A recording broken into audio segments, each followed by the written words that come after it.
Según se dice, para entender Oriente Medio hay que entender lo inentendible, es decir, Líbano.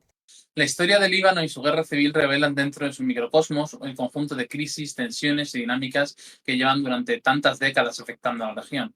Desde los conflictos sociales a las huellas del imperialismo, el conflicto palestino-israelí, las tensiones entre las superpotencias de la Guerra Fría o el papel del islamismo.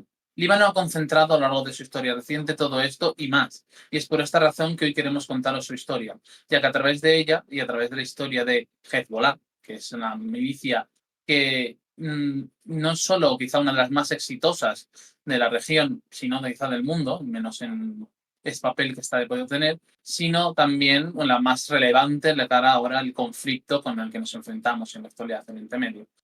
El Partido de Dios nace de los escombros de la guerra civil y ha conseguido convertirse en una fuerza prácticamente sin igual en la región. Y para entender mejor esta, Oriente Medio, y la reciente invasión israelí del Líbano, vamos a entrar en profundidad a entender el pasado de este mosaico que es el país.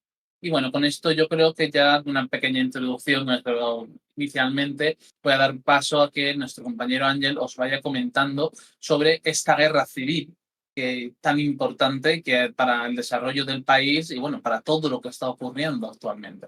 Así que, Ángel, cuéntanos, la guerra civil libanesa comienza en 1975. ¿Cuáles son sus orígenes? Bueno, pues la guerra civil libanesa hay que entenderla dentro del equilibrio político que hay dentro del país, muy delicado, y que refleja pues también esas, ese difícil equilibrio que hay en Oriente Medio, ¿no? Básicamente, por un lado tenemos a una mayoría cristiana maronita, que superaba poco más del 50%, digamos, durante todo el periodo del mandato francés, durante el periodo colonial, y que, bueno, con la independencia, con el fin de la Segunda Guerra Mundial, se produce lo que se conoce como el Pacto Nacional. El Pacto Nacional, digamos, que establece un reparto de poder entre las dos principales comunidades del país. Básicamente, esa identidad, por un lado, cristiano-maronita, que adquiere una mayoría, básicamente seis escaños por cada 10 de los serían para por cada 11, perdonad, serían para los cristianos y 5 serían para los musulmanes. Estas dos identidades, digamos, reflejarían, por un lado, la orientación más hacia Occidente, que querrían mantener los cristianos maronitas, y por otro lado, la identidad más anticolonial, más, digamos, panarabista, que querían defender los musulmanes como parte de la nación que se estaba construyendo del Líbano, que es una nación aún muy vinculada con la metrópoli, muy vinculado con Francia, pero que adquiere su independencia a través de este pacto entre las dos comunidades principales que obligan a Francia, ¿no? Obligan a Francia a forzar esa independencia a cambio de que los musulmanes dan ese apoyo a una mayoría cristiano-maronita y hacia, bueno, mantener una identidad más independiente del resto de Oriente Medio. Esto crea unos equilibrios políticos internos que son poco estables, porque poco a poco pues, se va creando, digamos, un caldo de cultivo en el cual hay una creciente presión por un empoderamiento de esa población musulmana que, digamos, su identidad no se vincula principalmente por la cuestión religiosa, aunque se trate como comunidad musulmana, sino principalmente por su relación con el resto del mundo árabe, con la lucha anticolonial, y de hecho lo que defienden, digamos, es la formación de un estilo de gobierno y de Estado de tipo laico, en el cual pues bueno, haya una mayor representación política de todas las comunidades, y digamos que también hay un componente social muy importante de esas clases bajas que principalmente están representadas por esos sectores de la comunidad suní y chií, que están marginados y, digamos, no tienen la misma participación en el gobierno frente a las clases altas maronitas, vinculadas, como digo, al mandato francés. Entonces, eso crea toda una serie de dinámicas internas que se verán fundamentalmente, digamos, exacerbadas dentro de esas mismas tendencias por la introducción de un elemento externo que termina de inclinar la balanza hacia uno de los lados. Y ese elemento externo es la causa palestina. La causa palestina ha sido tradicionalmente, como veremos enseguida, uno de los elementos más complejos o que más alteran las dinámicas de la situación en Líbano. Y hasta cierto punto podemos decir que eso continúa hasta la actualidad. ¿En qué momento se puede hablar de que empieza a ser determinante la cuestión de la causa palestina para Líbano? Bueno, Líbano participó en la guerra de 1948, la primera guerra árabe-israelí. Su participación fue muy pequeña, prácticamente abandonaron la contienda al poco tiempo, pero el país es verdad que quedó marcado por esta cuestión. Quedó marcado dentro de esa alianza porque bueno, era un gobierno que no quería involucrarse, que tenía un sector social muy importante dentro de la clase gobernante que quería precisamente una posible alianza con Israel, que veía a Israel como un aliado frente a la fuerza del panarabismo en la región. Y ahí ya digamos, se desarrollan todas unas dinámicas internas en las cuales habrá una contraposición dentro del gobierno entre aquellos que buscan una mayor vinculación con Francia y con Israel y aquellos que buscan, digamos, vincular esa causa palestina con la causa del mundo árabe en general. Entonces, desde el principio, en la construcción nacional del Líbano, la cuestión palestina será bastante central porque además incluso habrá aldeas del sur del país que quedarán en territorio libanés, en territorio israelí, y que Líbano declarará, bueno, reclamará como propias, ¿no? Pero será la guerra de 1967 y sus consecuencias lo que alterará completamente la relación del Líbano con la causa palestina y lo convertirá en una base de apoyo fundamental para las guerrillas palestinas. La guerra del 67 supone bueno, la posición de fuerza de Israel en la región, en la cual toma para sí, conquista, ¿no?, los territorios de Gaza, Cisjordania, pero también el Sinaí y también los Altos del Golán, incluido las conocidas Granjas de Seba. Las Granjas de Seba es un territorio que históricamente estaba disputado entre Siria y el Líbano, digamos por las particiones coloniales de Sykes-Picot, pero que bueno, queda, digamos, bajo la ocupación israelí de los Altos del Golán, y después Siria, digamos, abandonará ese reclamo sobre ese territorio y quedará como digamos, uno de los territorios históricos del Líbano bajo ocupación israelí hasta hoy en día. Dentro de esta dinámica, el acontecimiento fundamental que hará, digamos, orientar al movimiento guerrillero palestino hacia el Líbano será la expulsión de Jordania, es decir, el conocido Septiembre Negro de 1970, en el que el rey Hussein de Jordania acabará expulsando a los palestinos del país. Esto, digamos, vendrá punteado por otra serie de acontecimientos, como es el acuerdo de 1969, un acuerdo fundamental, digamos, pactado por Nasser, el presidente de Egipto, con el Líbano, que llevará a que básicamente se le dé una serie de derechos a los palestinos, a la Organización para la Liberación de Palestina, la OLP, para que pueda llevar a cabo ataques guerrilleros a través de la frontera libanesa. Es decir, los países, digamos, de la causa panarabista forzarán al Líbano, al gobierno libanés, en esa situación en la cual hay un cierto aislamiento y un momento álgido de esa posición, con un movimiento también muy fuerte de todos los fedayines, ¿no?, los guerrilleros palestinos, en el cual, pues bueno, el gobierno libanés se verá obligado, ¿no?, a, digamos, a ceder en una serie de exigencias y permitir la entrada, el asentamiento dentro de los campos de refugiados de las fuerzas palestinas, que empezarán a realizar ataques contra Israel desde ese territorio. Esto también lo hacían desde Siria y desde Jordania, pero con la expulsión de Jordania, que era la base principal de los palestinos, ocurrirá que se habrá un traslado masivo de palestinos hacia el Líbano, como parte del acuerdo que se llega en el Septiembre Negro. Esa expulsión de los palestinos al Líbano hace, digamos, supone un cambio en el equilibrio demográfico que había en el país, porque supone pues que haya una mayoría musulmana, árabe realmente, es digamos, la entidad aquí más importante, no tanto la religiosa, digamos, desfavorable para los cristianos maronitas, que se verán, digamos, crecientemente acorralados, se podría decir, se ven crecientemente aislados políticamente, en el cual pues ven que sus privilegios se pueden ver amenazados por esa causa panárabe y laica que pone en duda pues el equilibrio comunitario que se ha establecido en el Pacto Nacional.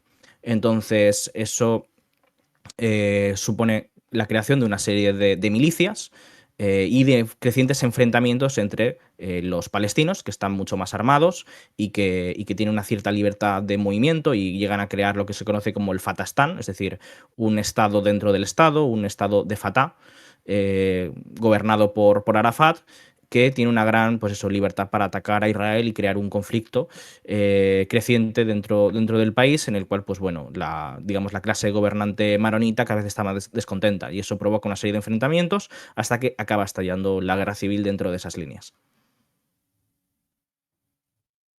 Aparte, bueno, la cuestión palestina es fundamental para entender cómo estamos hablando ahora de cómo se llega hasta esta situación. Pero hay otros actores externos que también tendrán mucha importancia y un papel muy relevante en el desarrollo de los acontecimientos años siguientes. ¿Nos puedes hablar un poco sobre esto? Sí, fundamentalmente en la guerra civil libanesa hay al principio dos bandos, más o menos claros, ¿no? Está el movimiento nacional libanés, como digo, está, digamos, liderado por las fuerzas de corte panarabista y laico, ¿no? Que lo que quieren es reconfigurar el reparto del poder dentro del país para favorecer a esas clases bajas. Y básicamente aúna principalmente a los sectores suníes del país junto con los palestinos. Y frente a esto tenemos el Frente Libanés. El Frente Libanés aúna pues básicamente, principalmente a lo que es las fuerzas de los cristianos maronitas, que gobiernan buena parte del país y que, bueno, digamos, forman también fuerzas como la Falange, tienen una identidad más prooccidental, más alineada con Israel y digamos que la identidad que sobre todo defienden es el fenicismo, básicamente una identidad basada en, digamos, en la antigua civilización fenicia, intentando separarse del mundo árabe. Entonces, estas dos fuerzas chocan, ¿no? Y poco a poco habrá una reconfiguración de alianzas, sobre todo además con la entrada de ciertos países como Siria e Israel en la contienda. Siria entra en el país con la intención básicamente de evitar la victoria del movimiento nacional, aunque parezca contradictorio en un principio, porque digamos que el movimiento nacional es armado por Irak o por Libia, por ejemplo, es decir, países de esa profesión panárabe, de una vinculación más dentro del mundo socialista, digamos dentro de la contienda de la Guerra Fría con la Unión Soviética, mientras que el sector vinculado al frente libanés, más prooccidental, pues recibe apoyo de Israel y de Arabia Saudí, ¿no? Es decir, los sectores más conservadores, promonárquicos del mundo árabe, que se niegan, digamos, a la posición republicana, laica y panarabista, y los sectores, digamos, más vinculados con Occidente. Ese enfrentamiento, sin embargo, se verá alterado con la entrada de Siria, que precisamente quiere evitar la llegada al poder del movimiento nacional libanés porque rivalizaría con la posición de un gobierno, que es el gobierno de Al-Assad, ¿no? Que dio el golpe de Estado en 1970, que es el gobierno de una minoría alawita y que teme que con la llegada al poder de un gobierno de mayoría sunita, ¿no? De musulmán sunita, digamos, su poder y su rivalidad con Irak le lleve pues, a una desestabilización interna. Entonces, él, digamos, que apoya el establecimiento de un gobierno de coalición donde entre las fuerzas más predominantemente minoritarias, como es ciertos sectores del cristianismo maronita más moderados, que se puedan aliar con Siria y que puedan establecer pues, la influencia histórica que Siria siempre ha querido tener sobre el Líbano, porque hay que recordar que el Líbano y Siria, digamos, era una sola colonia que fue separada por parte de los franceses para crear, pues bueno, digamos, un país más influenciable como fue el Líbano. A esta intervención de Siria, digamos que además también va en línea en contra de la OLP, porque la OLP en ese momento está comandado por un sector con el cual Al-Assad no tenía buenas relaciones y de hecho quería poner, digamos, a aquellos que él favorecía, como es Abu Said, si no recuerdo mal, que es el que llevaba la organización Septiembre Negro, que son sectores, digamos, podríamos decir, más radicales con Israel, menos favorables a pactar. Y esa intervención de Siria provoca, en parte, ¿no? Crea la ventana de oportunidad para la intervención israelí. Israel ya había intervenido en 1978 con la operación del río Litani, pero había tomado una franja de territorio menor en la cual principalmente, digamos que lo que había tratado Israel era de expulsar a las milicias palestinas que atacaban el norte de Israel. Pero a partir de entonces, digamos que lo que hace Israel es lanzar la operación Paz para Galilea, en la cual básicamente llega hasta Beirut y lo que trata es de imponer un gobierno favorable a su posición. De hecho, hay un enfrentamiento importante con Siria, en el cual derriban bastantes aviones sirios. Cuando lo ocurre en ese momento, ¿no?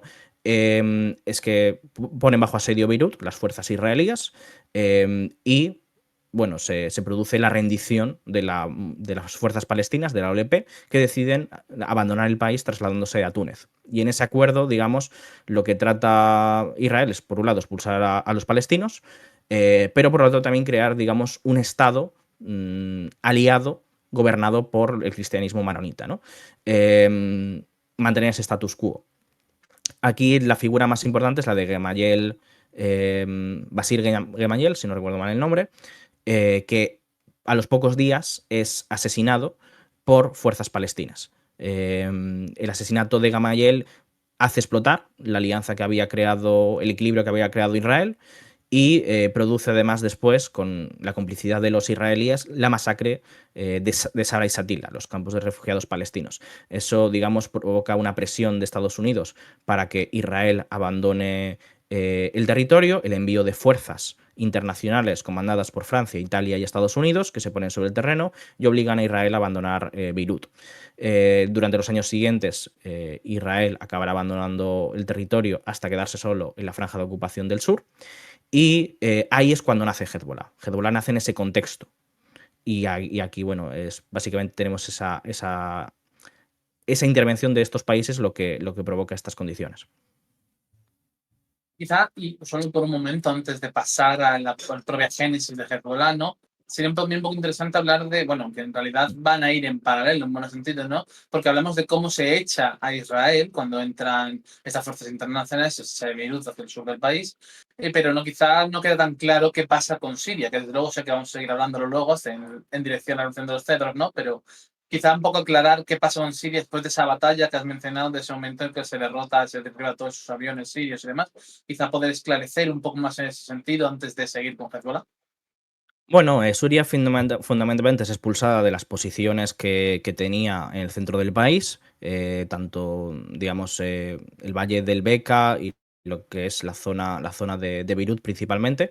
La derrota que sufren de los israelíes les obliga a retirarse a posiciones más hacia Trípoli, lo que es el norte del país, y verse obligado, digamos, a aceptar el nuevo orden establecido por Israel y pasar a un segundo plano. Lo que básicamente tenemos, lo fundamental aquí es que Siria, digamos, ante esas condiciones desfavorables, precisamente favorece la creación de Hezbollah.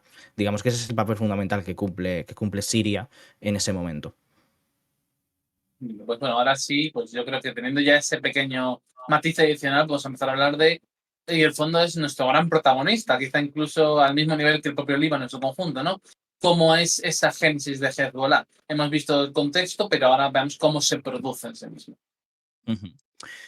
Sí, pues la génesis de Hezbollah hay que entenderla, como digo, en ese contexto en el cual Siria se ve derrotada y hay que recordar que esto es 1982 y ha habido hace 3 años la revolución islámica de Irán, ¿no? Eso, digamos, es un acontecimiento sin igual en Oriente Medio que pone al islamismo en el primer plano dentro digamos, del escenario internacional. Antes el islamismo no tenía la influencia ni el peso ni había demostrado que tenía capacidad, digamos, de llevar a cabo un exitoso, digamos, movimiento político y tomar el poder. Entonces, aquí la comunidad central son los chiíes. Hasta ahora hemos hablado de los musulmanes como conjunto, especialmente de los musulmanes suníes, que tienen esa orientación panarabista, laica y pro-palestina, pero durante la invasión israelí del sur del Líbano, los chiíes, digamos, son el sector de la población dentro del Líbano más marginado, que no tiene representación política, que no tiene un grupo concreto que defienda sus intereses. En ese momento existe Amal, que sí que es una milicia chií, que digamos, salía con Siria, pero no tiene capacidad de movilizar al conjunto de los chiíes y hay muchos sectores que se sienten huérfanos políticamente. Entonces, cuando Israel invade el sur del Líbano, en un principio los chiíes abrazan la invasión israelí. Tienen, digamos, una posición favorable porque los chiíes, que eran, digamos, los últimos en el país, se sentían incluso también desfavorecidos por el trato privilegiado que quizá había hacia los palestinos. Entonces, con la expulsión de los palestinos y el hecho de que ya no haya, digamos, esos ataques de represalia por parte de Israel, porque hay una ocupación, pues los chiíes al principio tienen ciertas simpatías hacia la ocupación israelí y hacia el ejército del sur del Líbano, que es digamos, el estado títere que crea Israel en esa zona. La cuestión es que Israel no tiene en consideración esta comunidad, empieza, digamos, a realizar ataques o a interrumpir sus celebraciones religiosas, no las tiene en consideración en general y eso provoca una alineación alienación en contra de los israelíes por parte de esta comunidad que empieza a recibir la influencia externa, ¿no?, de Irán, de la revolución iraní, que precisamente representa la revolución de un sector del islamismo que es el chiita. Y entonces aquí confluyen, ¿no?, esa situación de marginalidad, que es una condición objetiva que permite ese caldo de cultivo. Por otro lado, la revolución iraní, que da, digamos, una referencia política para este grupo. Y por último, la derrota de Siria, que provoca, digamos, una oportunidad en medio del conflicto Irán-Irak. Recordar que durante los años 80 hay una larga guerra entre Irán e Irak. Siria e Irak siempre han sido enemigos durante muchos años. Entonces, básicamente, Siria ve la oportunidad, digamos, de favorecer la posición iraní y de, digamos, abre la puerta a la entrada de la Guardia Revolucionaria iraní en el territorio del Valle del Beqa, que es uno de los territorios chiíes. Entonces, desde ahí empiezan a formar a estas milicias que en el futuro serán Hezbollah. Entonces, ese es el origen fundamental de esta organización, que nace en el contexto básicamente de la resistencia a la ocupación israelí. Entonces, en esa situación de ataques en Beirut, hay que recordar que lo que es el sur de Beirut, lo que se conoce como Dajilla, que significa suburbio en árabe, está poblado principalmente por los chiíes. Entonces ahí hay, digamos, toda una movilización en contra de la ocupación israelí y la formación de esta fuerza que es Hezbollah, que empezará a realizar atentados, ¿no?, ataques contra las fuerzas de ocupación israelíes, por ejemplo, en el cuartel general de Tiro, que tenían las fuerzas israelíes allí, pero también contra las fuerzas internacionales de Estados Unidos, de Francia y de Estados Unidos. Perdón, de Estados Unidos, Francia e Italia. Realizaron algunos de los atentados, de los ataques más exitosos contra las fuerzas de ocupación. Básicamente atacarán la embajada de Estados Unidos, después también atacarán la base de marines de Estados Unidos, matando en su conjunto unos 250 marines estadounidenses. Estamos hablando del ataque más exitoso contra fuerzas estadounidenses desde la Segunda Guerra Mundial. Y con esa fuerza, ¿no?, con esa aparición en escena, provocando la salida de las fuerzas estadounidenses en 1983, entrará digamos, en juego la fuerza de Hezbollah como partido político, consiguiendo también la salida de Israel de lo que es la parte de Beirut y el centro del Líbano. Quiero recordar, por dar un poco la cifra, ¿no?, que en ese atentado de los cuarteles del 83 mueren 241 estadounidenses, 58 franceses y 6 civiles. Es la cifra que tengo rondándome en la cabeza. Que, vamos, como dice Ángel, es un atentado muy significativo que ha marcado también la animosidad que ha mantenido durante el tiempo realmente Estados Unidos para con Hezbollah. Y bueno, pero sí, perdona, entiendo un minuto de palabra. Sí, nada, y de hecho también además es algo muy novedoso porque el tipo de ataques que hacen no se hacían en esa época. Ahora lo tenemos, digamos, más conocido, pero el uso de coches bomba, de camiones bomba, en esa época era algo, pues, algo que trajo totalmente Hezbollah y además eran, digamos, ataques suicidas, algo que suponía algo que creaba un conflicto interno importante dentro de quienes lo llevaban a cabo, porque el suicidio está prohibido dentro del Islam. Y era una organización religiosa, ¿no? Fundamentalmente, que, digamos, desarrolló una teología bajo la cual se aceptaba ese suicidio, porque no era un suicidio en sí, sino que era el suicidio por una causa, era una manera de trascender, ¿no? Y por lo tanto, digamos que hubo un debate religioso, teológico importante para justificarlo. Y siempre es algo interesante, ¿no? También cómo funcionan las fatwas dentro de la política del mundo en sí, porque es algo que además ha salido, por ejemplo, mucho a relucir recientemente, por ejemplo, hablando del programa nuclear iraní, ¿no? Que hay una fatwa en contra del desarrollo de armas nucleares y demás. Bueno, eso es un tema aparte, pero que sabemos que siempre tiene mucho peso dentro de las organizaciones chiíes. Pero bueno, continuando un poco con este recién nacido Hezbollah y con cómo evoluciona esa resistencia a la ocupación israelí. ¿Qué nos puedes contar? Creo que quizá lo primero importante sería sobre el acuerdo Taif y un poco entrar en detalle en esas circunstancias. Así que te voy a hacer la palabra, de Ángel. Mm. Bueno, pues en este segundo bloque, ¿no? Básicamente el acuerdo de Taif, que es lo que cierra la guerra civil. Es en 1989 y se negocia en Arabia Saudí, la ciudad de Taif de Arabia Saudí. Y bueno, fundamentalmente lo que es una reedición del Pacto Nacional, ¿no? El Pacto Nacional establece un reparto de cuotas entre cristianos maronitas y musulmanes, y eso queda prácticamente intacto. De hecho, digamos que el Pacto Nacional no altera fundamentalmente la posición de los musulmanes chiíes, que quedan bastante desfavorecidos dentro del mismo. Entonces, en este contexto, el acuerdo de Taif genera un cierto rechazo por parte de los sectores chiíes y permite, por lo tanto, una cláusula ad hoc, ¿no? Que es que Hezbollah permanezca como única milicia armada, ¿no? Es verdad que hay otras milicias que permanecerán armadas fuera de los acuerdos, pero principalmente la única fuerza de peso dentro del panorama de las milicias post-guerra civil será Hezbollah. Lo que se establece aquí básicamente es que mientras permanezca la ocupación israelí del sur del Líbano, Hezbollah podrá permanecer armado como fuerza de la resistencia en el sur.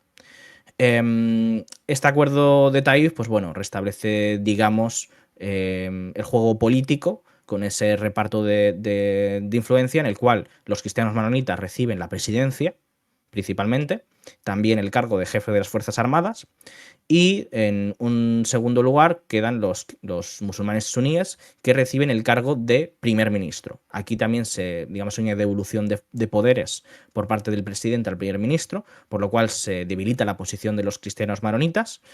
Y también, digamos, hay un reajuste del reparto de escaños, de que ya no es 6-5, sino 50-50. Entonces, digamos, hay un reparto más igualitario, pero que igualmente no refleja los cambios demográficos que ha habido. Como sabemos, ¿no? En el Líbano no se permite hacer censos demográficos para no alterar esos acuerdos. Y realmente los cristianos se han convertido en una minoría durante este periodo. Entonces, el acuerdo de Taif establece esta nueva relación de fuerzas,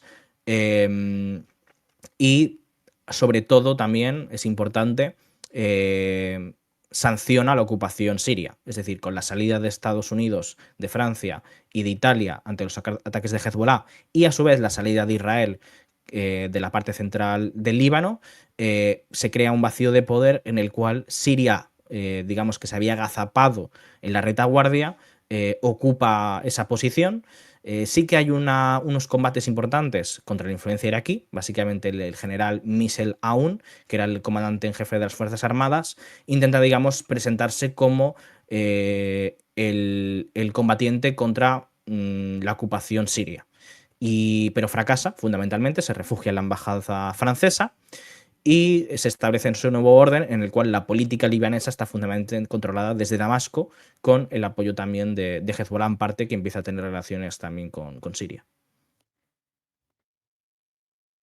Bueno, aquí hemos introducido bastantes factores nuevos, ¿no? Desde este Hezbollah como una milicia autorizada a aquellas que existen fuera del entorno seguro del país, el retorno de Siria, un papel más significativo dentro de funcionamiento de las dinámicas internas del Líbano. Y quizá toda esta situación de todos estos cambios tan rápidos que se producen plantean un debate para la propia Hezbollah sobre cuál es su papel y cuál no debe actuar en adelante. Quizá puedas contarnos un poco en este sentido, Ángel. Sí, bueno, fundamentalmente hay que entender, ¿no? Digamos, cuál es la orientación ideológica de Hezbollah. Hezbollah nace del credo ideológico de la revolución islámica en Irán. Por lo tanto, digamos, ellos querían, al final, digamos, dentro de Hezbollah, querían replicar la experiencia revolucionaria de Irán y básicamente establecer un gobierno para el Islam, ¿no? Un gobierno bajo la Sharia, digamos, dentro de esos credos islamistas del chiismo. Eso suponía, evidentemente, si se reproducía ese esquema, pues un gobierno para y por Hezbollah dentro del Líbano, no participar como un partido político más dentro de la política libanesa, ¿no? Es decir, crear también, digamos, una guardia revolucionaria, crear también un líder supremo, ¿no? Y todo esto. Básicamente replicar el sistema político de Irán. Entonces ahí surge un debate interno sobre cuál es el papel de Hezbollah, cuál es la relación con Irán, ¿no? Y cuál es el proyecto político de esta organización. Entonces, hay toda una serie de sectores representados por Subi Al-Tufaili, que es el secretario general original de Hezbollah en 1989, que es cuando toma el cargo, hasta 1991, que hay esa posición, digamos, más islamista, que como tal, pues quieren llevar a cabo esa formación de un gobierno, de un Estado islámico, ¿no? dentro del Líbano. Pero esa corriente se enfrenta a la oposición no solo de sectores, digamos, más pragmáticos que quieren participar del juego político libanés y quieren principalmente ser un partido de la resistencia, ¿no? Un partido que, digamos, que se dedique principalmente a luchar contra la ocupación israelí, sino que también, digamos, recibe la oposición de Irán. No porque Irán, digamos, tenga diferencias ideológicas en ese sentido, sino por los intereses geopolíticos del Estado iraní. Es decir, el Estado iraní no tiene interés en crear una organización abiertamente islamista o muy comprometida con la cuestión islamista, porque eso le provocaría, en el contexto de los años 90, más problemas, es decir, un enfrentamiento con Israel, un enfrentamiento con Estados Unidos, mientras que en ese momento, precisamente, Irán lo que está planteando es una posición más pragmática, una serie de reformas más, digamos, hacia la democracia dentro de Irán, que dan más espacio de decisión y más poder, digamos, al voto frente, digamos, a las posiciones ideológicas islamistas. Entonces, Irán en los años 90, con la hegemonía estadounidense y un intento de reconciliación, que además viene favorecido por la guerra del Golfo, ¿no? En la cual se derrota a Saddam Hussein, el rival histórico de Irán durante esos años. Y entonces, por lo tanto, Irán lo que quiere promocionar es un liderazgo más moderado, un liderazgo en Hezbollah que juegue a la política dentro del Líbano, que pueda influenciar, que pueda tener representación parlamentaria y que pueda jugar con esas cartas. Y entonces hay una ruptura interna entre el secretario general Subi Al-Tufaili, que básicamente acaba rompiendo con la organización en 1991, abandona el cargo y es derrotado esa sección por el sector más pragmático. Tufaili desde entonces tendrá una posición muy furibundamente anti-iraní, diciendo que básicamente Hezbollah es un peón de Irán, que Hezbollah funciona, digamos, como apoderado de Irán en la región y básicamente que Hezbollah también funciona como un tapón a la ocupación israelí, que es decir, que son también un guardián de Occidente dentro del país debido a que Irán y Estados Unidos en ese momento quieren mejorar sus relaciones. Entonces Tufaili, básicamente utilizará, digamos, la carta persa, ¿no? Defendiendo la posición como árabe, de unidad de los árabes, de unidad de los musulmanes suníes y chiíes, frente al Irán de Khomeini, ¿no? Entonces ese enfrentamiento llevará al poder realmente a Abbas al-Muwasi. Lo que pasa es que Abbas al-Muwasi, que es el segundo secretario general de Hezbollah, no durará mucho porque es asesinado por Israel en 1992, no llega a estar un año en el cargo, y ahí es cuando llega Hassan Nasrallah. Hassan Nasrallah toma el cargo y digamos, el secretario general histórico desde entonces, hasta su muerte hace bien poco, ¿no? de Hezbollah, y es el que orienta la organización de manera definitiva, ya con las directrices de Al-Muwasi, de Al-Musawi, hacia esa posición más pragmática y más proinstitucional. Quizá un poco, ya que has mencionado que muere a manos de Israel, este segundo secretario general de Hezbollah, sería apropiado hablar un poco de la ocupación que está llevando a cabo Israel durante este periodo del sur del Líbano. Quizá un poco ahondar más en este sentido para dar contexto a este asesinato.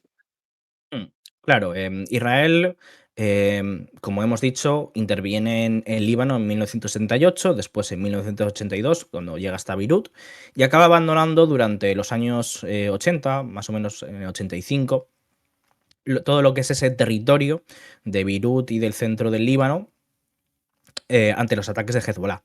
Pero decide, digamos, quedarse en una franja de territorio en el sur del Líbano, lo que es la zona del río Litani, ocupando, ¿no?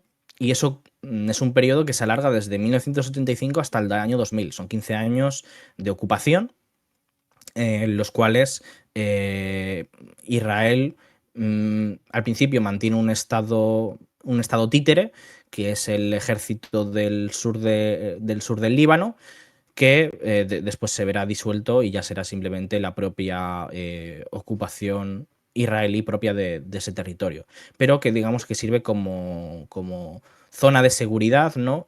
que plantea Israel para, digamos, evitar el reasentamiento de fuerzas pro-palestinas o la propia Hezbollah, ¿no? en ese territorio.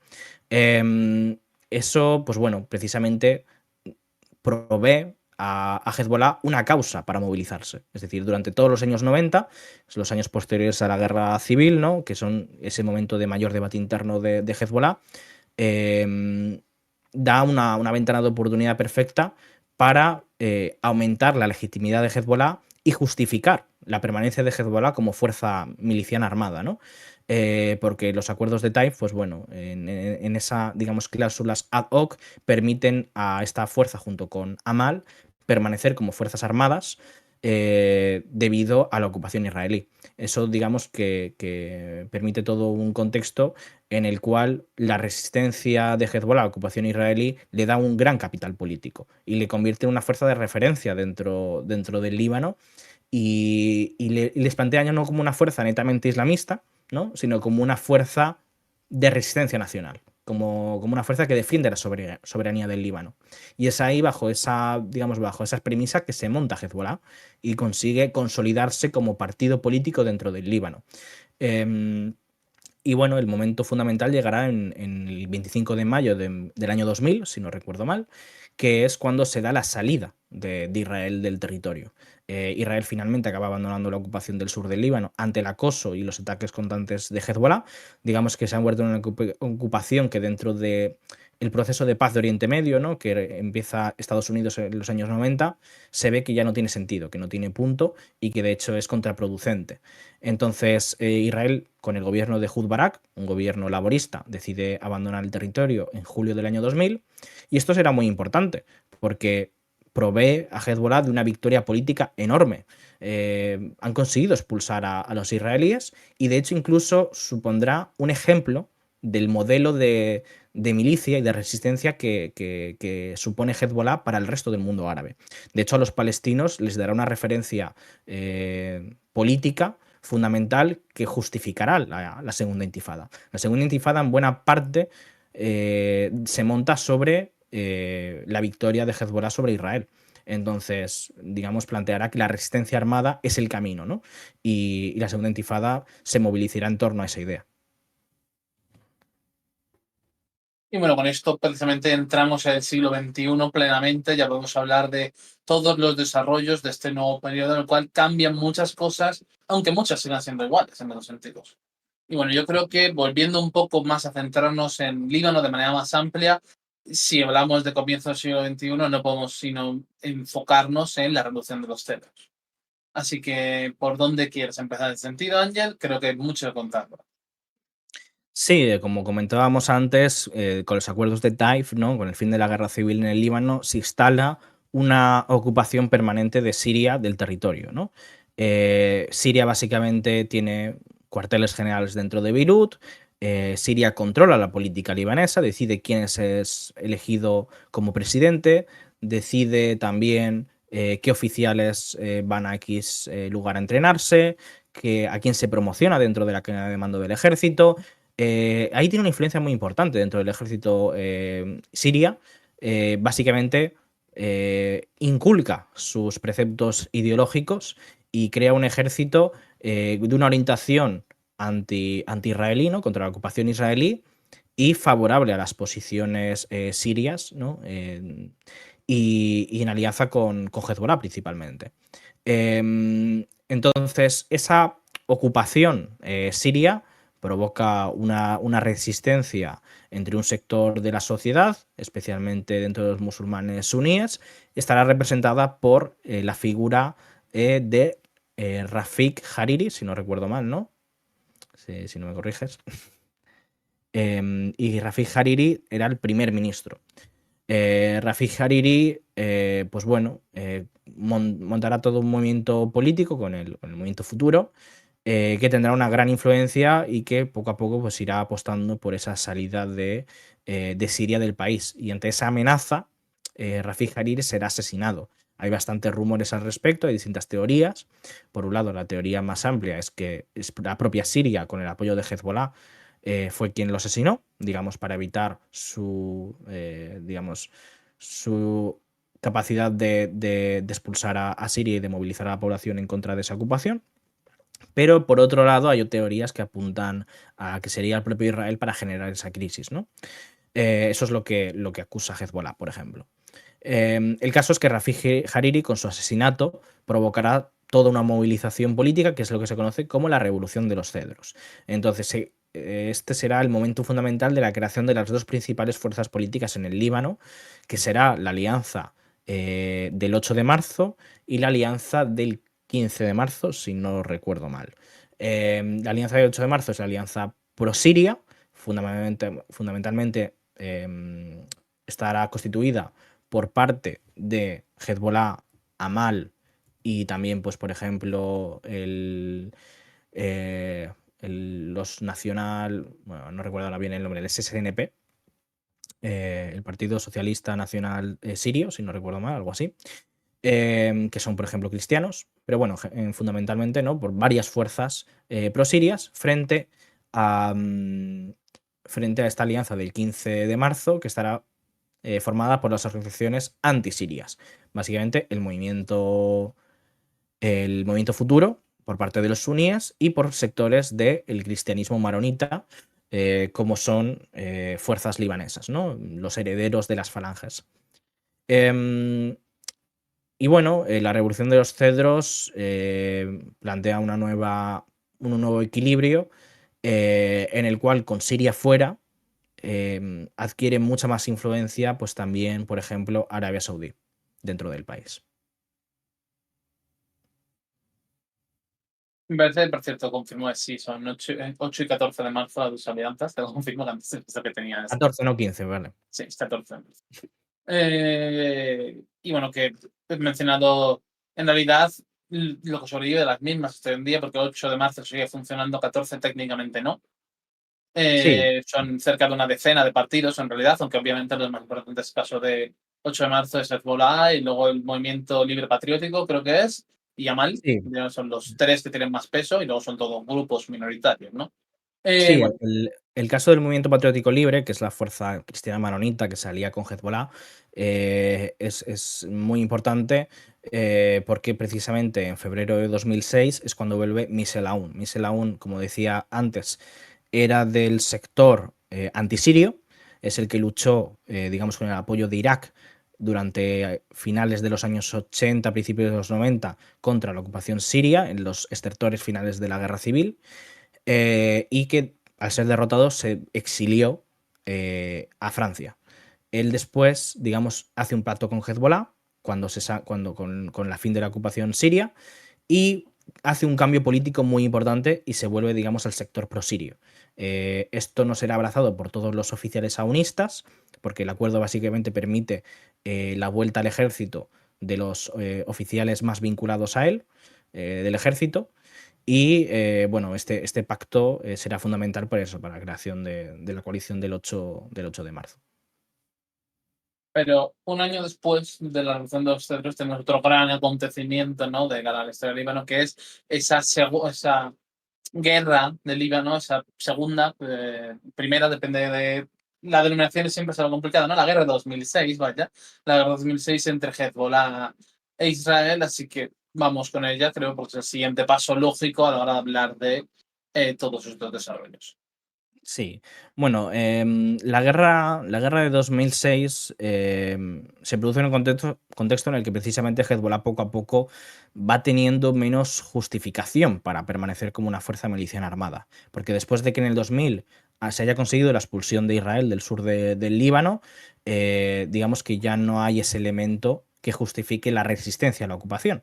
Y siguiendo, digamos, los acuerdos de Taif, Hezbollah debería desarmarse y digamos, quedar como simplemente una fuerza como partido político, ¿no?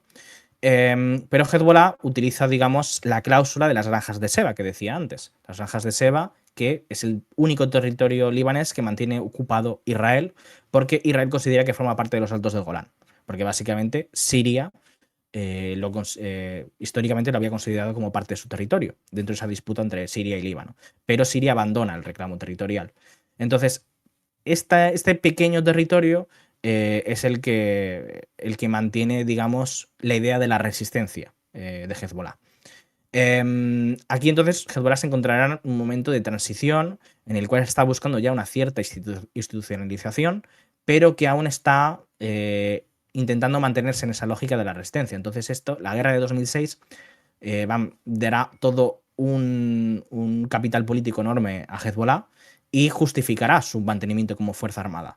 Porque, bueno, Hezbollah secuestrará a 2 soldados israelíes, ¿no?, en la frontera, y esto provocará una respuesta desproporcionada, ¿no?, de Israel, porque nadie esperaba que Israel, digamos, actuara con tanta contundencia, podríamos decir, ¿no?, invadiendo el Líbano e intentando, digamos, tanto rescatar a estos 2 soldados como básicamente intentar desmantelar a Hezbollah en la zona sur e incluso volver a ocupar la zona sur.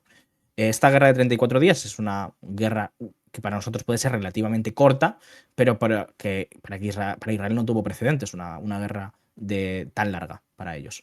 Y bueno, esto fue un fracaso de Israel realmente, porque no consiguió sus objetivos y provocó pues, que Hezbollah se anotara un tanto muy importante y consiguiera volver a tener una legitimidad a ojos de la sociedad libanesa.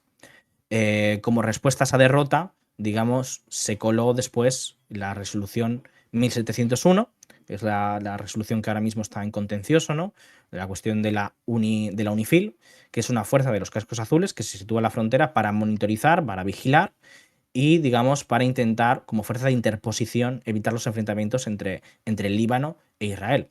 Lo que tenemos realmente es que es una fuerza que sirve para ocupar la zona sur del Líbano y para controlar fundamentalmente los movimientos de Hezbollah. Porque si no, es una fuerza que no entra dentro de Israel, por ejemplo, a pesar de que Israel es el principal, digamos, agresor en esta contienda. Entonces, pues bueno, digamos que es una manera de colar el control de Hezbollah y la ocupación por otros medios. Por parte de Estados Unidos y por parte de Israel. Y digamos, además, en esa resolución se plantea la necesidad del desarmamento de Hezbollah. Entonces, bueno, la guerra de 2006, eso, planteará un panorama en el que la posición de Hezbollah se reivindicará y quedará mucho más fuerte políticamente. Y de hecho, pues también los aunistas, ¿no?, los del Movimiento Patriótico Libre, verán reforzada su posición como parte de los cristianos maronitas dentro de ese escenario político. Me parece, por cierto, un detalle que mencionado que para Israel era una guerra novedosa, por cierto sentido, en cuanto a su duración. Pero no es cierto que, por otra parte, la primera guerra del Líbano, habló en 1982, dura más, no es entre principios de junio y finales de septiembre del 82, con 3 meses, básicamente, en comparación con los 30 días. Sí, claro, pero es una guerra en la cual Entiendo que la hay lógica es un distintas. poco diferente y que tiene Sí, bastantes fases, pero también pienso que en realidad sigue, o sea, igualmente son los conflictos más largos, indiscutiblemente, desde luego, si lo comparamos, por ejemplo, con la guerra de los 6 días, sí. 6 días, ¿no? Efectivamente. Pero desde luego, creo que quizá un poco, sobre todo pensando también de cara a la actual invasión de Líbano, esta tercera Sí. guerra del Líbano que estamos viviendo ahora mismo, quizás sea un poco en el sentido de los israelíes ya saben que las guerras en Líbano siempre duran más de lo esperado. Sí, sí, eso es cierto. Pero también que en la guerra del 82 estamos hablando de que hay distintas operaciones en las que se van enfrentando a distintos enemigos. Es decir, nunca tiene un encallamiento durante 34 días contra una misma fuerza, ¿no? Es decir, lo que tenemos por un lado es el enfrentamiento contra las milicias palestinas en el sur. Después el avance contra las fuerzas del Movimiento Nacional Libanés. También el enfrentamiento contra Siria en el Valle del Beca. Y todos son bastante, digamos, operativamente, victorias militares bastante rápidas, con distintos escenarios. No están callando en un mismo escenario. Digamos que quizá incluso el momento más largo es el momento del asedio de Beirut, que es el asedio de una ciudad. Sí, pero ese video dura desde el 14 de junio, si no estoy muy equivocado, hasta agosto, hasta Ujú. cuando se llegan los acuerdos en agosto, que realmente es un poco Sí, más largo, pero no, que una tontería, una cosa que me ha venido a la cabeza ahora pensando ya. en el desarrollo de los conflictos, que siempre las guerras en Líbano siempre se alargan en Israel. Bueno, pues siguiendo un poco con las consecuencias de esta segunda guerra del Líbano, podemos hablar por un lado de la institucionalización de Hezbollah, que se produce después de esto, de esa integración un poco más de Hezbollah dentro del aparato político libanés, y de las procedentes elecciones de 2009. Así Sí. que, adelante, Ángel. Mm. Claro, la victoria de Hezbollah plantea para las fuerzas anti-Hezbollah, ¿no? Las fuerzas de la alianza del 14 de marzo, plantea una situación de debilidad y ellos intentan precisamente utilizar las instituciones en contra de Hezbollah. Ahí el momento clave es el año 2008, en el cual se plantea en el debate parlamentario la necesidad del desarmamento de Hezbollah. Y ante eso Hezbollah lo que da es un golpe sobre la mesa, aprovechando esa legitimidad que ha recibido y esas posiciones conquistadas del país. Básicamente hace un putsch de fuerza, ¿no? Y estallan unos violentos conflictos entre Hezbollah y distintas milicias, ¿no? Que aún permanecían como fuerzas menores dentro de, especialmente, por ejemplo, de Beirut. Entonces, incluso Hezbollah llega a ocupar el barrio, la parte occidental de Beirut, que es la parte principalmente suní, en una muestra de fuerza, y lo único que hace el ejército libanés es interponer, digamos, una línea de separación, pero no se enfrenta abiertamente contra Hezbollah. El ejército libanés se echa a un lado ante el conflicto civil que hay y Hezbollah consigue imponer sus términos. Entonces, después de 18 meses de enfrentamiento de ese periodo, se dan los acuerdos de Doha. En los acuerdos de Doha, Hezbollah consigue imponer el desarme de las milicias rivales y la rendición del gobierno a sus dictados.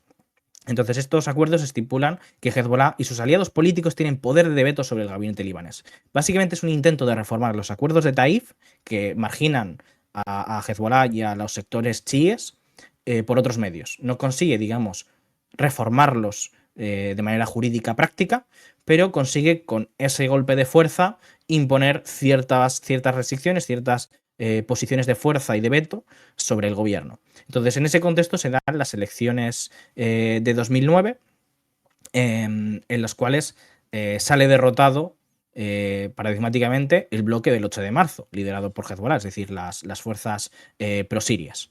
Y dan una mayoría precisamente al bloque del 14 de marzo, que las fuerzas antisirias y prooccidentales. Pero se da precisamente que hay una deserción del Partido Socialista, que es básicamente el sector druso de la población, con el líder Walid Jumblat, ¿vale? Y esa deserción de este sector, pues bueno, plantea la necesidad de la formación de un gobierno de unidad nacional en el cual se acepta la integración de Hezbollah dentro del gobierno. Entonces, Jumblat aquí lo que estaba viendo, digamos, es que la fuerza de Hezbollah estaba creciendo, que había una reconciliación con Siria en la región. Aquí, bueno, quizás esto es más complejo, pero hay que entender que Siria estaba negociando la recuperación de los Altos del Golán con Israel. Estados Unidos tenía cierto interés en ese momento de recuperar las relaciones entre Arabia Saudí y Siria. Había un cierto, digamos, ambiente de reconciliación en el cual se aceptaba que Hezbollah era una fuerza política como cualquier otra, y había, digamos, un proceso, además con la llegada de Obama, de acercamiento de posiciones entre estos distintos sectores. Entonces, el gobierno de 2009 permite una integración de Hezbollah dentro del gobierno y una creciente institucionalización de esta organización. Y todo ello eh, abre un periodo en el cual Hezbollah va, digamos, crecientemente presentándose como el representante político de los chiíes en el Líbano, a nivel ya político, con una representación parlamentaria importante, en el cual pues su poder deja de estar vinculado con su carácter de milicia, su carácter como fuerza irregular, y poco a poco cada vez más con su capacidad de integración dentro de las instituciones y con su control dentro de un estado paralelo dentro del Líbano, ¿no? Que funciona de manera pues dentro de las comunidades chiíes. Entonces, esto cambia la naturaleza de Hezbollah y sus objetivos, que deja de ser una fuerza principalmente de resistencia, una fuerza contra la ocupación israelí, y pasa a ser una fuerza política como parte del establishment general dentro del Líbano.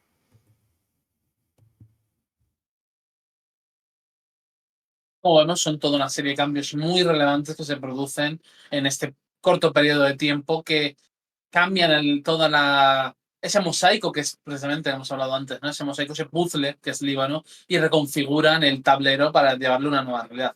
Una realidad que hasta cierto punto, ya en los años siguientes, se irá consolidando hasta que otro nuevo gran evento, porque Oriente Medio no para nunca, vuelve a alterar, al menos parcialmente, los cálculos dentro de la situación libanesa, y es la guerra de Siria, la guerra civil de Siria, que empieza el año 2011 en el marco de las primaveras árabes, y que nuevamente da lugar a un nuevo escenario en el cual Hezbollah se adapta y produce cambios importantes en la organización. Sí, eso es, completamente. Porque, como decía, tenemos una situación de diplomacia regional en el cual Estados Unidos ve la oportunidad de aislar a los palestinos, ¿no? Y de conseguir, digamos, cerrar la cuestión palestina con una posición de fuerza para Israel. Eso lo ve consiguiendo un acercamiento con Siria. O el gobierno de Obama, cuando llega al poder, ve que se puede llegar a un acuerdo con Siria a cambio de la devolución de los altos del Golán y neutralizar a Siria completamente, ¿no? Igual que había hecho con Egipto en 1978 con los acuerdos de Camp David. Entonces, eso plantea una situación regional en la cual Hezbollah poco a poco se va institucionalizando, se van aceptando esa nueva relación de reconciliación entre Arabia Saudí y Siria. Siria puede recibir ciertos beneficios a cambio de ese aislamiento de los palestinos, y básicamente parece que todo va a ir sobre ruedas, pero claro, está ya todo el tema de las primaveras árabes y el derrocamiento del gobierno sirio y esa crisis interna con la intervención también extranjera y la guerra civil. Entonces, eso cambia el panorama. Irán, que estaba en un cierto camino de intentar negociar con Occidente, es cuando empieza toda la crisis del acuerdo de la cuestión nuclear, ve una oportunidad de vincularse más fuertemente con Hezbollah a través de Siria, y se abre un panorama en el cual además, con esas primaveras árabes, también como sabes, ¿no? Rusia también tiene un acercamiento hacia el bloque chií en el contexto, primero, de lo que ocurre en Libia, ¿no? Que es un ejemplo de las extralimitaciones que ve Moscú por parte de Occidente, y no quiere que se produzca lo mismo dentro de Siria. Entonces ahí hay una separación entre bloques, ¿no? En el cual por un lado tenemos a Hezbollah, a todo el bloque chií con Irán a la cabeza, y a Rusia apoyando al gobierno sirio, y por otro lado tenemos a esos sectores de las monarquías árabes, especialmente Arabia Saudí a la cabeza, y Estados Unidos, ¿no? Y Israel, que ven en la guerra civil siria una oportunidad, digamos, de precisamente neutralizarlo ya no por la vía de la paz, por la vía de los acuerdos, con la devolución de los altos del Golán, sino por la vía de la fuerza y de la intervención extranjera. De esa manera, digamos, conseguirían cambiar el panorama de la región, en el cual el bloque chií se vería aislado ante el crecimiento de unos sectores islamistas. Ahí vemos la aparición del Estado Islámico, en general la aparición de un islamismo político de tipo salafista, mucho más pues, sectario, ¿no? El contrario a los chiíes, que los consideran fuera del Islam, fuera de la comunidad de los musulmanes. Entonces, ahí se abre una situación en la cual Hezbollah, que digamos era favorable a esa posición de institucionalización y era una fuerza principalmente guerrillera, se tiene que introducir un nuevo escenario militar totalmente distinto, como es el de una guerra civil, en el cual principalmente tienen que hacer de una fuerza regular, ya no de una fuerza que se embosca, ¿no? Sino una fuerza que participa de operaciones de movimientos y lo que hace básicamente es intentar instituirse como defensor de ese mosaico nacional que supone el Líbano frente a la amenaza salafista. Lo plantean en esos términos. Y también se instituye como defensor de los cristianos de Oriente Medio, en relación también con la posición que defiende Rusia. Y entonces, básicamente, Hezbollah empieza a participar de las operaciones militares y se vincula mucho más cercanamente a Rusia, a Irán, empieza, digamos, a tener primero una expansión de sus relaciones y de sus comunicaciones y también una expansión a nivel de cuadros, porque necesariamente empieza a crecer cuantitativamente, empieza a integrar a muchos más combatientes y se convierte en una fuerza que es capaz de movilizar a muchas más fuerzas. Esto también, claro, es lo que vemos el expediente durante estas últimas semanas, ¿no? Con el tema de las explosiones de los walkies y de los por parte de Israel dentro de la organización libanesa, de los walkies y de los Vipers, ¿no? Que eso, en buena parte, pues parece ser debido a esa apertura de Hezbollah. Hezbollah ya no es una fuerza aislada dentro del Líbano, sino que es una fuerza muy vinculada con la inteligencia siria, con Irán, con Rusia, y eso crea agujeros, crea fallas, crea oportunidades de infiltraciones. Entonces, eso es lo que ha permitido con su participación en el escenario sirio que sea una organización que pueda estar más comprometida a nivel de su organización interna por esas infiltraciones. Entonces, bueno, la guerra civil siria cambia totalmente el programa de la región, cambia totalmente la organización de Hezbollah y produce que, por un lado, se puede instituir como defensor de los cristianos y como defensor, digamos, de una soberanía libanesa de nuevo contra los peligros que tiene la guerra civil siria de afectar dentro del Líbano, con la posibilidad además de crecimiento del salafismo dentro del Líbano, pero a su vez, evidentemente, produce una polarización dentro del país entre los musulmanes chiíes y los musulmanes suníes. Los musulmanes suníes tienen muchas más simpatías por los rebeldes sirios, aunque no sean salafistas, es decir, porque evidentemente hay más fuerzas que los salafistas. Y eso produce, en general, una ruptura, una polarización dentro del mundo árabe, pero también en el Líbano en concreto, entre suníes y chiíes. Y es en esos términos en los que se plantea, en cierto modo, la disputa. También otro elemento que será muy determinante hacia el futuro respecto al Líbano y la guerra civil siria es la entrada de los millones de refugiados que pasan por el país, ¿no? Y ese efecto que también tendrá en alterar, primero, que recordemos, Líbano es un país muy pequeño, ¿no? A nivel tanto territorial como de población, es un país de 5,4 millones de habitantes, más o menos, estoy ya diciendo de memoria, es solamente minúsculo, y estamos hablando de que en el tiempo que dura la guerra civil siria y su extensión, entran más de 1 millón de refugiados sirios al país. Estamos hablando de que un 20% de la población del país entra como consecuencia de la guerra civil del país vecino, un país vecino en el cual además tiene una relación tan, cuando menos podemos decir, complicada, ¿no? Es algo que será muy determinante, muy importante a la hora de hablar de cómo afecta este conflicto al país vecino. Pero también hay que hablar de cómo Libia siempre, si hemos dicho muchas veces que Líbano es un mosaico, la guerra civil siria es otro mosaico increíblemente complejo con múltiples capas de países externos enfrentados, además de las propias dinámicas internas de la guerra. Y podemos hablar aquí de la participación de países como los Estados Unidos, como Israel e Irán, y como Arabia Saudí o Turquía.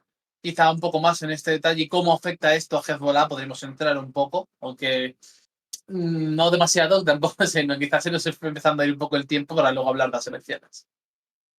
Sí, pero es decir, eso es lo que supone ese enfrentamiento a través de Siria entre Irán y Arabia Saudí, que se convierte en un teatro de influencia, el quien tiene la posición dominante dentro del Líbano, y porque claro, el Líbano supone una puerta de entrada a Siria.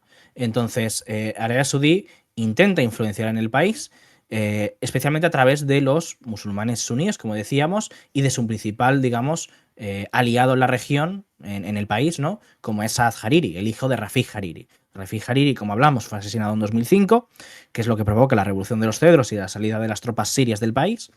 Y eso, digamos, plantea una continuidad, a pesar de que Hariri llega a ciertos acuerdos con Hezbollah, en ese momento, digamos, durante los años 2011, 2015, se alinea más con Arabia Saudí y ser el principal, digamos, seguidor de la influencia, con mucha financiación por parte de Arabia Saudí para las elecciones, por ejemplo. La cuestión es, en ese enfrentamiento entre Arabia Saudí e Irán, Arabia Saudí está interesado, digamos, en disminuir la fuerza de Hezbollah, en expulsar a Hezbollah del país, ¿no? En la medida de su capacidad. Y eso se da también, pues eso, a través del escenario sirio como zona de combate entre esas dos influencias. Hay que recordar que precisamente en el año 2016 es cuando, por ejemplo, se da el asalto a la embajada de Arabia Saudí en Irán y provoca la ruptura de relaciones entre ambos países. Digamos que durante este periodo, de 2015 a 2019, podríamos decir, ¿no? Es el periodo álgido del enfrentamiento entre Riad y Teherán, ¿no? Y Líbano se convierte en uno de esos terrenos de batalla. Y las elecciones de 2018 son precisamente parte de ese enfrentamiento, en el cual, por un lado, las fuerzas favorables a Arabia Saudí con Saad Hariri consiguen ganar las elecciones. No, perdonad.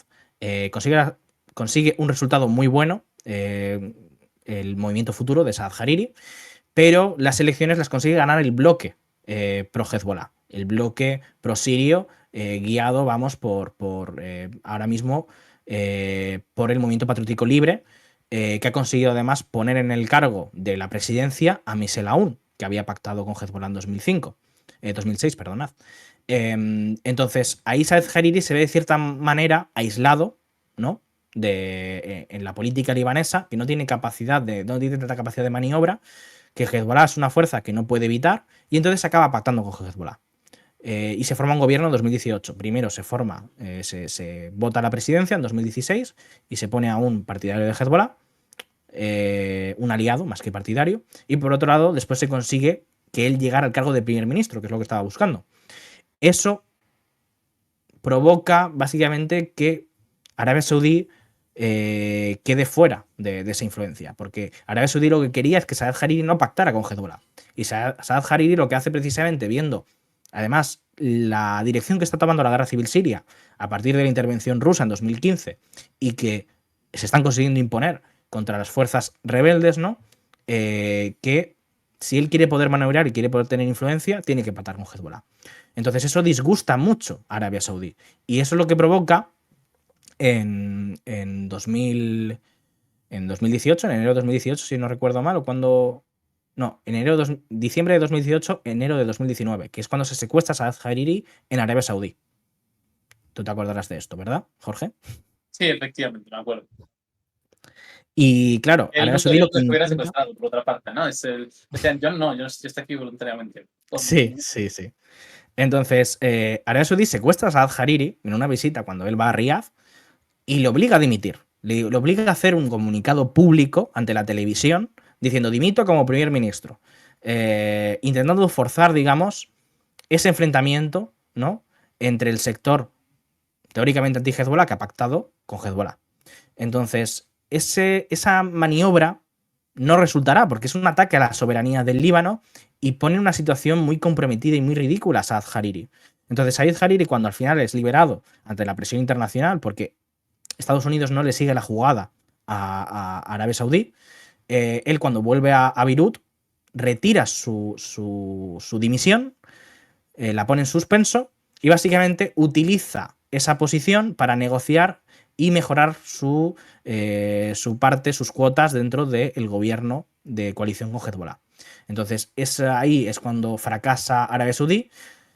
Y como veremos, el año 2019 le sale muy mal a Arabia Saudí. Después tenemos los ataques a la infraestructura petrolera por parte de Irán, ¿no? En septiembre de 2019, si no recuerdo mal. Y claro, ahí Arabia Saudí ante la derrota en Siria, la derrota en Líbano y ante los ataques y la derrota también en Yemen y al ver que, digamos, no tiene una situación de fuerza, decide cambiar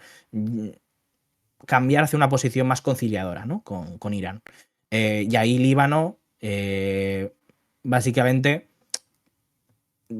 continúa, digamos, con esa idea del pacto y de la coalición nacional y de continuar por esa senda, digamos, de institucionalización de Hezbollah.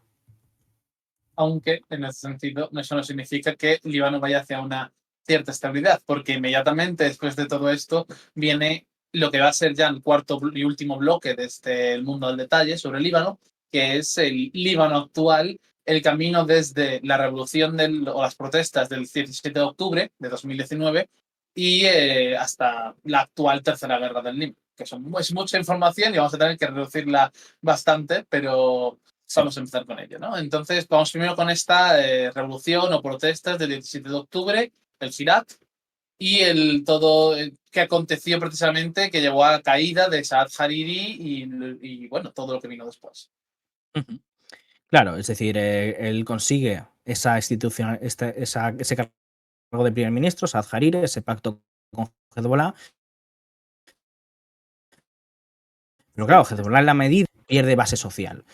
Ahí es cuando se da la protesta, como dices, de octubre de 2019, que acaba forzando la renuncia de Saad Hariri como primer ministro, y precisamente esa protesta contra el sistema sectario, contra los acuerdos de Taif, contra el reparto de cuotas, contra la división por comunidades, crea todo un medio ambiente en el que la protesta va dirigida principalmente contra Hezbollah como parte del sistema, como parte de ese establishment y como parte de, digamos, de esa clase política muy corrupta que hay en el Líbano.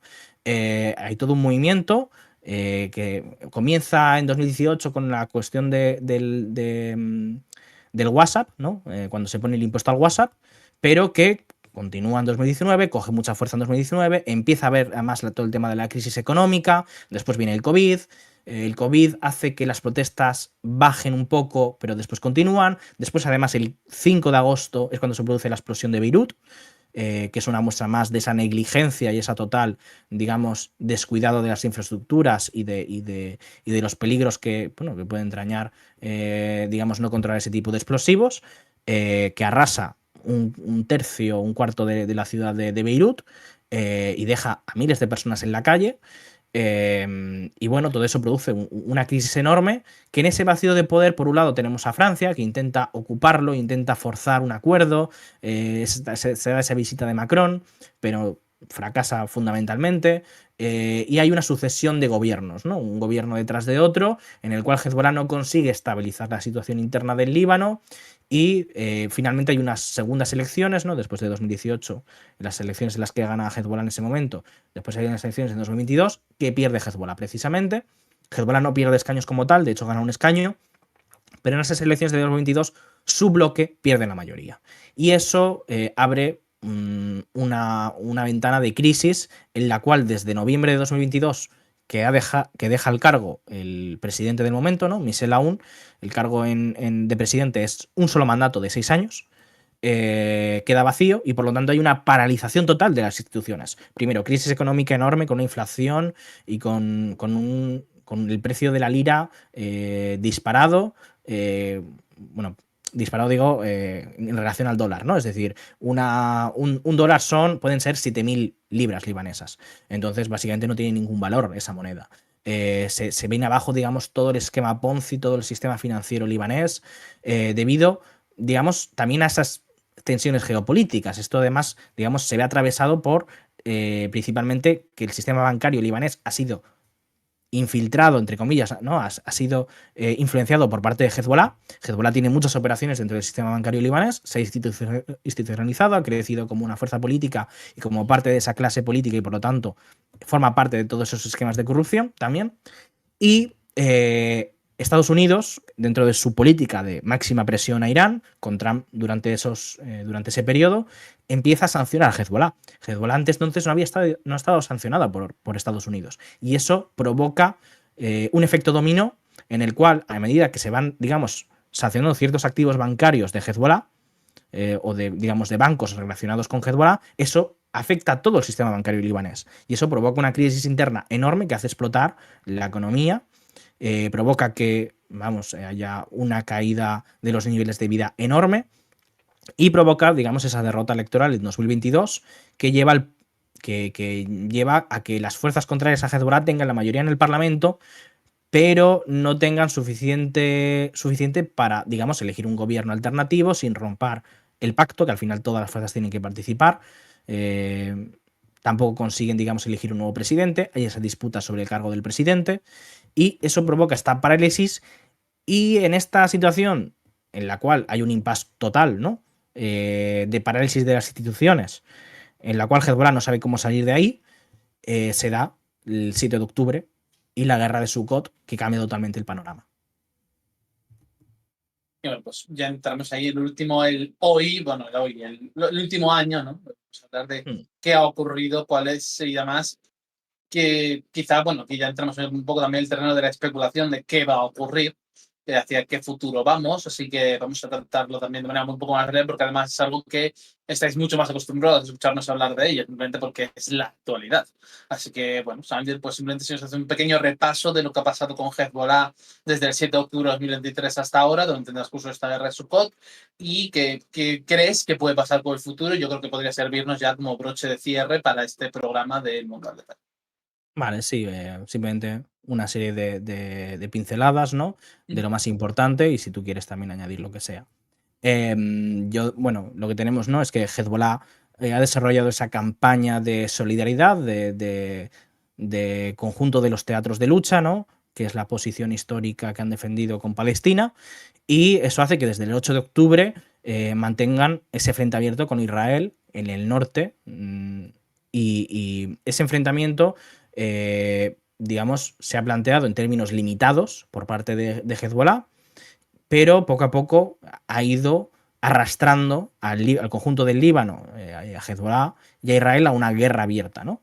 Esa guerra abierta, como hemos visto, está suponiendo cambios internos muy importantes dentro de Hezbollah, que van a tener, yo creo que, evidentemente, una influencia muy larga en los próximos años. Tenemos el descabezamiento total, ¿no? de la cúpula de Hezbollah. Y en ese descabezamiento, evidentemente, pues va a haber cambios internos y de nuevo la organización se está viendo, digamos, empujada a la posición de ser un movimiento de resistencia. Entonces, la organización ahora mismo está entre la espada y la pared, ¿no? Está entre volver a sus orígenes, entre volver a ser una fuerza que se dedica, digamos, a defender la soberanía nacional del Líbano ante la invasión israelí, que ya tenemos desde el 31 de septiembre, si no recuerdo mal. O el 30, sí, creo que es en realidad. Y por otro lado, la posibilidad, digamos, de que efectivamente se decidan por la institucionalización, por replegarse dentro del Estado libanés. Esto es algo que hemos hablado varias veces, ¿no?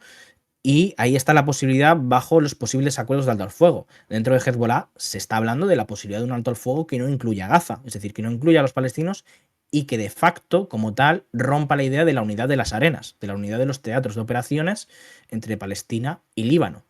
Si Hezbollah optara por esa posición y, digamos, desvinculara la cuestión palestina de la cuestión libanesa, estaría, digamos, defendiendo la posición institucional y estaría aceptando su retirada del sur del Líbano y, en cierto modo, prácticamente su desarme y su liquidación como milicia. Entonces, aquí hay fundamentos esenciales de la ideología de Hezbollah que están poniéndose en duda y, por lo tanto, hay dos visiones enfrentadas entre, digamos, los sectores sociales que defiende Hezbollah dentro del Líbano y esos privilegios y esa posición de poder que quiere mantener, y la posición histórica como milicia de resistencia a la ocupación israelí, y eso es lo que está en juego ahora mismo. Y son dos visiones fundamentalmente contrapuestas, y cuál se imponga en este combate va a determinar la orientación de la organización en las próximas décadas. Yo creo que hay un triple debate ahora mismo dentro de lo que es el Hezbollah, ¿no? Por un lado tenemos el planteamiento de cuál es el rol de Hezbollah dentro del Líbano. si es esa, lo que estabas diciendo tú ahora, ¿no? Si es ser una organización de resistencia anti-israelí y que todo lo que más que ha ganado en este tiempo, toda esa influencia política, toda esa capacidad de veto, de decisión, de esa centralidad en el Estado libanés, puede llegar a ser sacrificable simplemente en el altar de esa confrontación con Israel.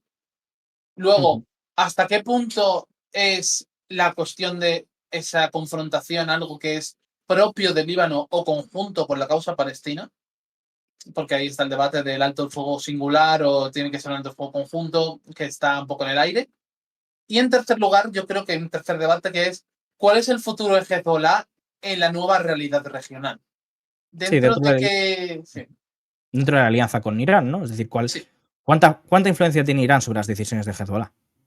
exacto. ¿Cuál es el papel que tiene Hezbollah dentro del eje de la resistencia, que es esta alianza encabezada por Irán? Y en general, ¿cuánta libertad, cuánta individualidad tiene Hezbollah para tratar con los nuevos escenarios que se van planteando? Porque la guerra civil siria no ha terminado del todo, aunque la fase activa de la misma esté terminada hace ya mucho tiempo. Y Hezbollah sigue teniendo un papel dentro de la misma. Porque ahora dentro de la resistencia han surgido otros nuevos actores, aparte de Irán, que son muy importantes, como los hutíes de Yemen. Porque Irak también está en una situación que se empieza a parecer un poco a la del Líbano, en cierto sentido, en la complejidad de los actores externos apoyados por Irán, dentro de salvando las distancias, ¿no? Pero empieza a tener un cierto también carácter propio interesante las fuerzas pro-iraníes dentro de Irak en ese sentido, que pueden también alterar un poco el equilibrio. Entonces, ¿cuál es el papel de Hezbollah ahora que va a tener un nuevo liderazgo dentro de todas esas dinámicas regionales? Es el tercer debate que yo creo que se tienen que estar planteando, ¿no? Entonces, ese por un lado, el papel respecto a su naturaleza dentro del Líbano, el papel respecto a la causa palestina y el papel respecto a la región en su conjunto. Yo creo que está ese triple debate sobre el futuro que desde ahora y luego yo creo que ahora mismo tenemos respuestas, ni mucho menos. Falta mucha guerra de Sukkot por delante, en mi opinión. Todavía queda Sí. un rato de recorrido en todo esto. Iremos viendo y seguro que en los programas normales, ya no en un mundo al detalle, podremos ahondar en ello. Pero bueno, yo creo que con este hemos hecho un repaso bastante efectivo, bastante completo sobre esa enormemente compleja realidad de Líbano, que con todo, con ese mosaico enormemente complicado. Y bueno, pues yo creo que una vez terminamos por esto, no sé si tenemos a Edu por aquí por dar el cierre y ya estaría.